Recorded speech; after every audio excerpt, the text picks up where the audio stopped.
Bienvenue dans cette nouvelle édition du QG Week-end. Au sommaire, nouveau risque de crise politique à Madagascar. Après le vote de la destitution du président de la République par les députés, le gouvernement dénonce une tentative de déstabilisation. Nouvelle avancée de l'État islamique en Libye. L'organisation terroriste a pris le contrôle de l'aéroport de Sirte, ville côtière qui ouvre sur le croissant pétrolier. Et le salon Boucle d'Ébène a ouvert ses portes ce samedi à Paris, en France. L'événement consacré aux cheveux afro-caribéens attend 10 000 visiteurs.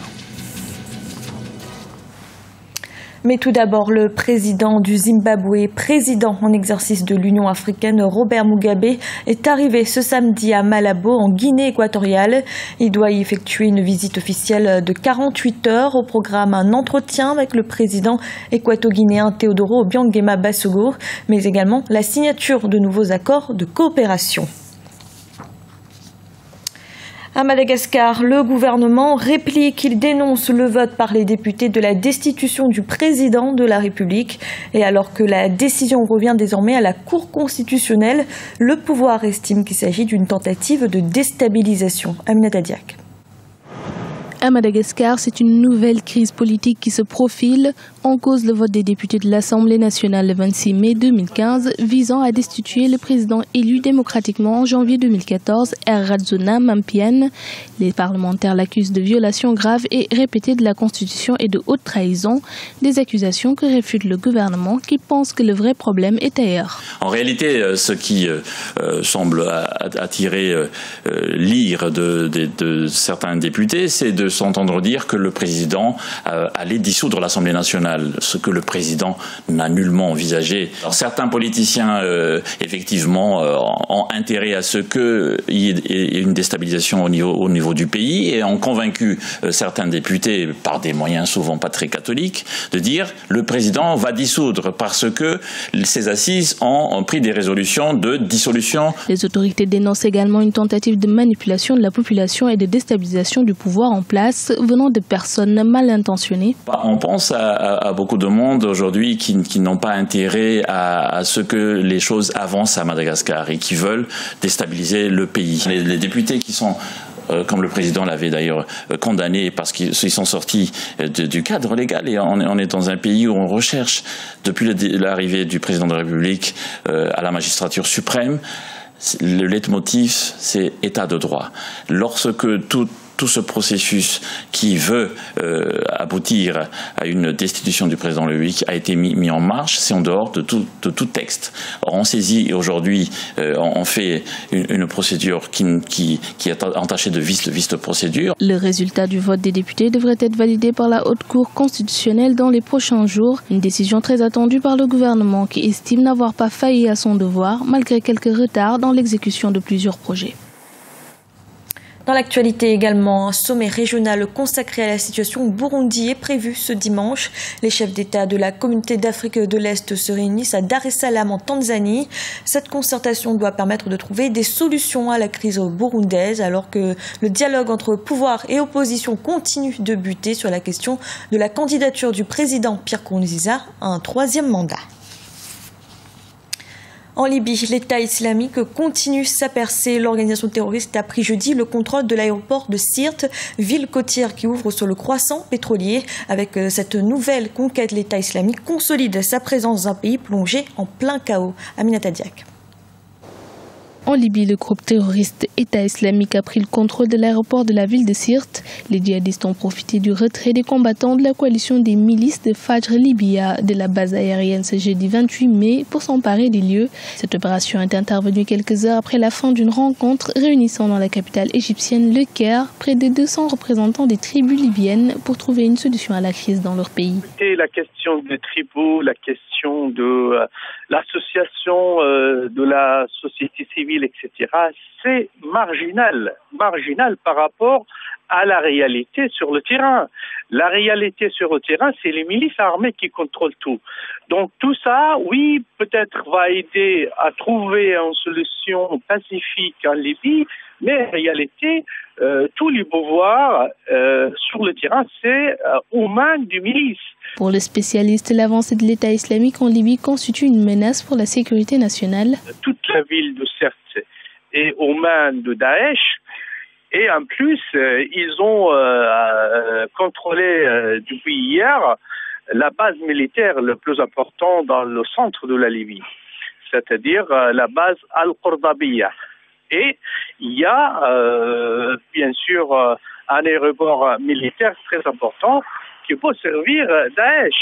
Et s'ils ont réussi à contrôler totalement, certes, évidemment, soit il va destiné vers l'est de la Libye, et s'il continue à l'ouest de la Libye, c'est-à-dire il vise la ville de Misrata où il y a le plus important milice qui peut faire face à Daesh. L'État islamique s'est implanté en Libye en 2014, profitant de l'anarchie dans le pays après la chute de Mouammar Kadhafi en 2011.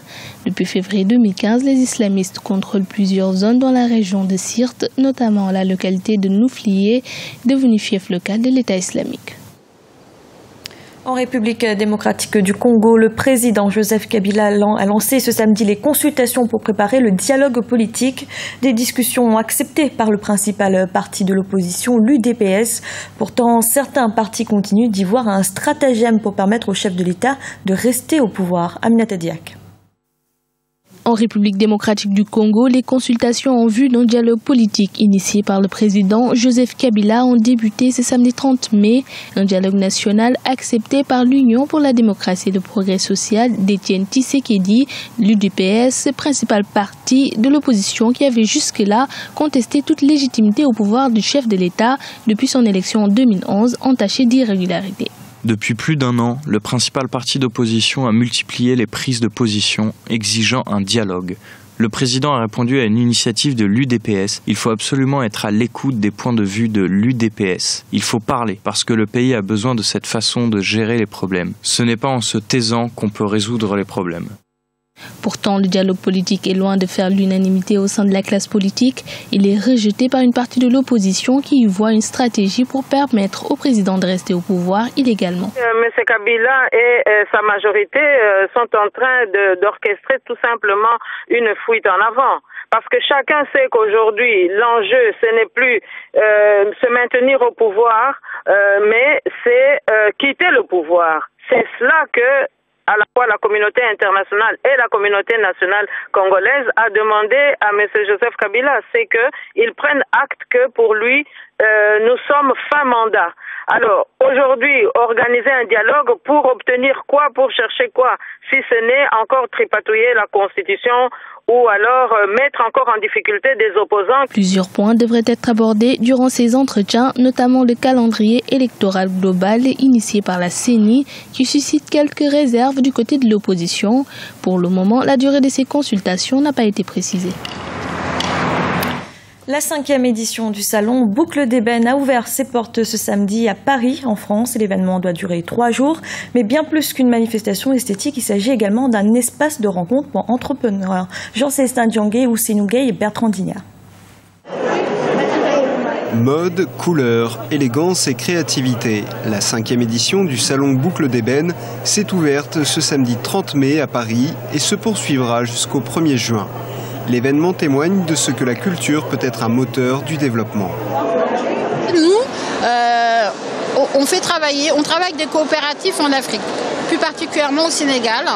Donc nous travaillons avec les laboratoires Bioessence qui ont une vraie éthique. Notre but, c'est vraiment de promouvoir la richesse africaine, les matières premières, parce que notre gamme elle est composée de matières premières comme l'hibiscus, le baobab. Voilà, on est là pour faire la promotion du baobab, de l'huile de baobab, ainsi que la pulpe de baobab de la gamme de la marque Baoboost.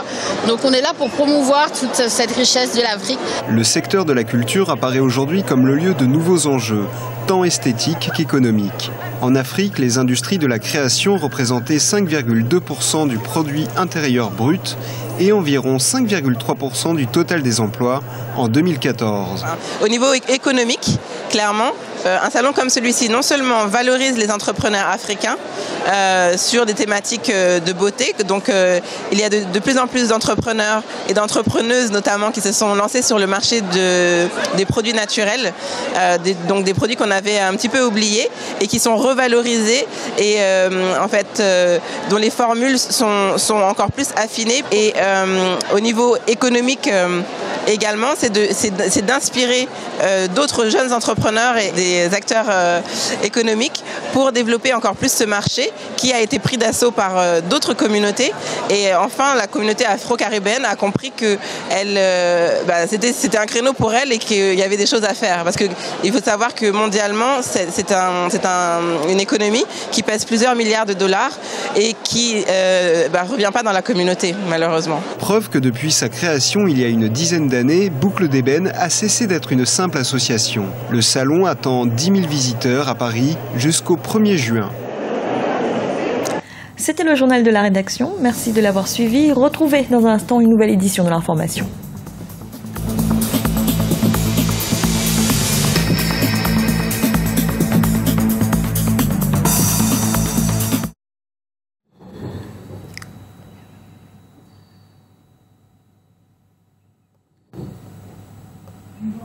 Ok.